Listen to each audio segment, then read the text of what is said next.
Senator, as an alumnus of Indian River High and person who calls Springdale my home, I would be humbled if you would allow me a space in your publication to offer an analysis. Recently,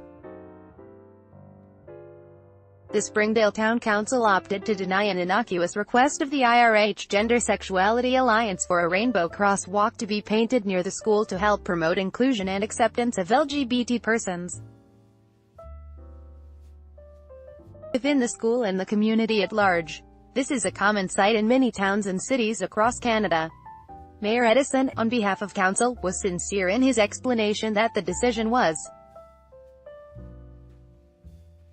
not homophobic or bigoted, and that Council simply wished to not cause division in an attempt to promote inclusion. I believe him completely, and agree that identity politics can often be divisive. The mayor went on to say that Council should not take an active role in highlighting or celebrating a particular group of people. Unfortunately, this reasoning does not hold up to a dispassionate analysis of the town's past. The town of Springdale has, for more years that I have been alive, endorsed, organized, and contributed to the annual Christmas parade. Every December, the giant wreath can be seen outside the town hall on Main Street while lights trim its rooftop. Taxpayer funds are used to promote the parade and hold events, such as a tree lighting, or free skating at the stadium. The fire department, an agency funded by the town, is so earnest in its participation that its float won an award in the most recent parade. The municipal treasury is being used to celebrate a holiday that is holy to a particular group of people. Christians have always been prominent in the Springdale community, and with this I take no issue. Many of my oldest friends are deeply faithful, and Springdale is a town that values the celebration of Christianity's most sacred holiday. I myself, as a student leader a decade ago, organized and participated in IRH's own float in the annual celebration. Not because I was particularly attached to either the sacred or secular aspects of Christmas, but because Council chose to endorse a holiday that was important to our town and many of its residents. For me, that celebration resonated as a point of civic pride. Perhaps it is because Christmas is so ingrained in the Canadian psyche that we do not question why we celebrate it. Christmas lights on Parliament Hill glow in celebration. The Premier wishes a Merry Christmas to Newfoundlanders and Labradorians. And in Springdale, we attend the tree lighting, march and sing along Main Street, and enjoy a steaming cup of hot chocolate at the stadium. This is, if ever there was one, a celebration of a particular group of people, and it happens at all levels of government, including local. The objective of my scrutiny is not to stop the town's celebration of the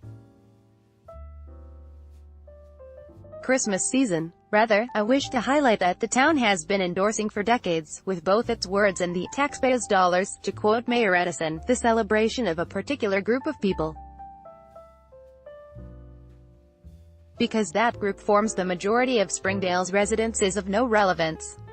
It is not the position of governments to be of service to only its majority, but rather all of its people. The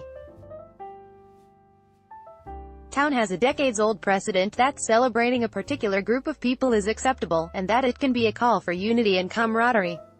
This is not unique. Cities and towns throughout Canada hold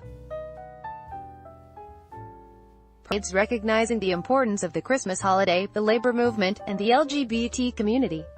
If Council's true reasoning regarding the GSA sidewalk request is that it wishes remain impartial, I respect that. And in that spirit, I would hope to see no lights atop the town hall this December, no snowplows with giant wreaths or fire trucks with flashing lights in the parade, and no free skates at the stadium to celebrate this joyous season. However, if the true rationale for Council's decision is that they do not wish to disturb Springdale's unity by igniting right-wing reactionaries in the voting public, then I would encourage the members of Council to draw upon the precedent I specified and show that celebrating a particular group of people is a perfectly acceptable activity for a local government. They must stand up to regressive diehards and signal with a unanimous voice that inclusion is a civic value of Springdale. In many towns and cities across Canada, Pride celebrations are on equal footing with others, such as Christmas and Labor Day. Rather than be divided, residents of these communities unite in celebration of human rights and inclusion. If the Christians of Springdale deserve an annual Christmas parade, tree lighting, and evening skate, surely our LGBT students, as small a demographic as they may be, are entitled to a crosswalk and, more importantly, a clear and undivided signal from council telling them they matter as much as anyone. Stephen Butt, Summerside, PEI.